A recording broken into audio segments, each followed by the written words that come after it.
અને કાલે જો એક ભેંસ ઉટી ગઈ હતી એટલે જામફળી એક ભાંગી નાખી હાવ.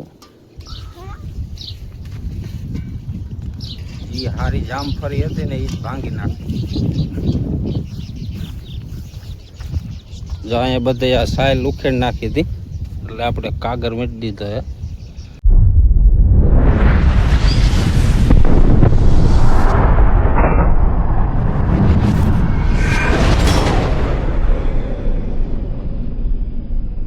રામ રામ, જય માતાજી બધાને. કેમ છો બધા? મજામાં? તો સ્વાગત છે એક અમારા નવા બ્લોકમાં. જો અત્યારે ટાઈમ થયો છે 9 જેવું અને અત્યારે આપણે જવું છે ઓલી વાડીએ મગફળી વાવવા. એટલે ઓટોની જોડાવી લીધું છે જો. અને આપણે કાલે એક ભેં ઓલી વાડીએ બપોર પછી ગાડી આવી તો એટલે ભરી દીધી છે. એક ભેં અહીંયા વહી ગઈ છે એટલે અહીંયા લીલું છે નહીં કાંઈ. એટલે એક ભારો જો અહીં પાડોશીનો એલામાં દાંડર અત્યારે વાઢી આવ્યા અને વાણી માથે મૂકી દીધું છે. એક ભારો એક લેતા જઈ અને આ બાજુ જો આપણે મગફળીને બી પંખા ઉપર બાંધી દીધું. એક વલ બાજુ બાંધી દીધું, એક અહીંયા બાંધી દીધું અને બે આમાં નાખી દીધા છે પેટીમાં. અને એક ઓલી બાજુ બાંધી દીધું અને એક ખાતરની ગુણી અને એક ખાતરની ગુણી આપણે અંદર નાખી દીધી છે. અહીંયા જઈને નાખવું ને અહીંયા જ નાખી દીધું. ને અમારા બંસીબેન જો અહીંયા બેઠા છે. અહીંયા શું કરે?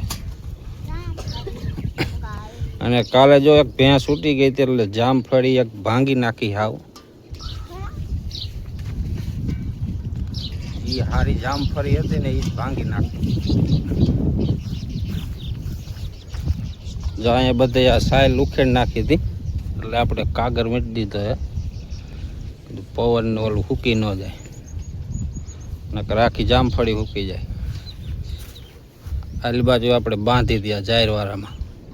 અને અમે વહી ગયા હતા પાડોશીને વેલામાં આપણે દાંડર વાટવા અને વાંયાથી દોયડું તોડાવી નાખ્યું. તો અહીં ગયું છે તો આખી જામફળી જાક ડગાવી નાખી. તો હાલો બ્લોકમાં બેના રહેજો. હવે આપણે જાય ઓલી વાડીએ.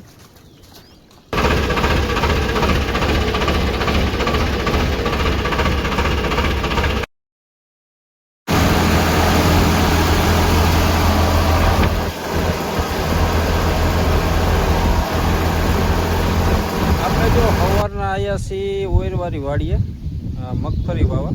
મગફળી તો કમ્પ્લીટ આપણે વાવી દીધી છે. અને આલી બાજુ જો આપણે આના પહેલાં મગફળી વાવીને એમાં અત્યારે બીજું પાણી હાલે છે. જો કોપટા કાઢી જાય મગફળી એટલે કીધું બીજું પાણી પાઈ દઈ. જો આ રીતના બધી થઈ ગઈ છે. ઉગતી આવે બધી. બીજું પાણી પાઈ દે ને એટલે કમ્પ્લીટ બધી ઉગી જાય. અને જો નીંદામણી એટલું ખડ નીકળ્યું છે તમે વાત જવા દો.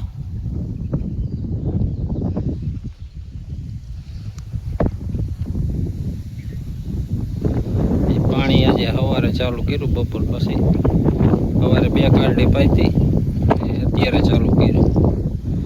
ને આપણે જો ઓલી મગફળી આ બાજુ આવી જુનાગઢ 11 અને આ વાવી છે આપણે બીટી 32.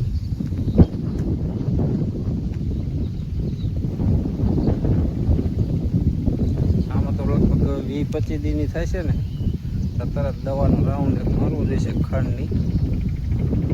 તો નીંદે તો નથી ભેગું થાય એટલું ખડ નીકળ્યું. જો આપણે સવારે આમાં વાવી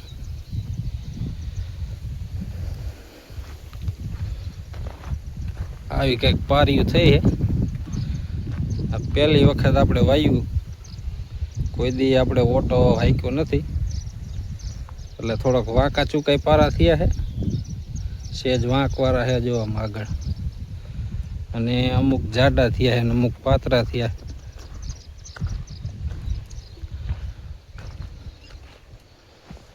મગફળી તો એ ડટી ગઈ છે કમ્પ્લીટ. અમુક જ્યાં ઢેફામાં છે ત્યાં નથી ડટાણી. આવી રીતના કોક રહી જાય. આવી રીતના કંઈક દાણા ગયા છે. આમાં લગભગ આપણે 2 મણ ઉપર જઈએ છે. 9 કેરા હુંગરા થયા આમાં 5 મણમાં. શેઠો જો આવડો લાંબો હે. આમે જેવું લાકડું પડ્યું ને અહીંયા શેઠો આવી ગયો. અંદાજે 600-700 ફૂટ જેવો હોય છે. એટલે 9 પારિયા થયા છે 5 મણમાં.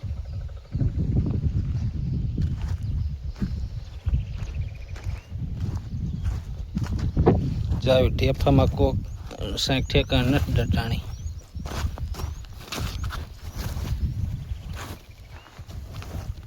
આલી બાજુ આ થોડાકમાં ઠેફા હતા. વાયલી આડડી બાજુ. અને અહીંથી તો આપણે જાહેર આવી જો આ પારિયાથી. આ પારિયાથી જાહેર છે આ બાજુ. અને અહીંથી આટલી મગફળી. થોડીક ઘાટીએ વહી જઈ પહેલી વખત વાવી ને એટલે થોડીક ઘાટી વહી જઈ છે. હારવેરો પછી હમણાં માવડી જાય. 1-2 વાર તો બગડે જ. ગમે એ શીખતા હોય ને વાહન હે કે આવી રીતના વાવવાનું હે 1-2 વાર તો બગડે જ. પછી ધીરે ધીરે આવડી જાય. એટલે આવી રીતના આવું કર્યું છે. પારિયું જો અમુક જાડી થઈ છે તો આ પાછી થોડીક પાતળી થઈ છે. આને જરા જરા ચડાવવી પડે નકર પછી ફૂલ પાણી આવતું હોય ને તો ફૂટી જાય.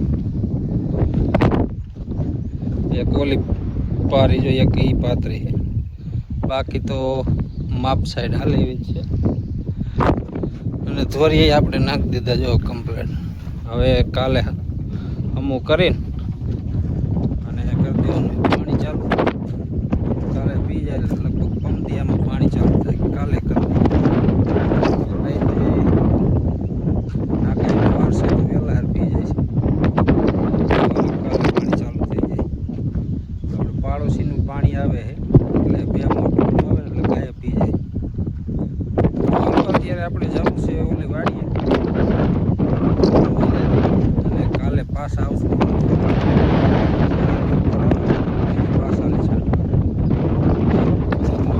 આપણે જો ઓલી વાડીએથી અત્યારે આવતા રહ્યા છે અને અત્યારે ટાઈમ થયો છે 6:30 જેવું.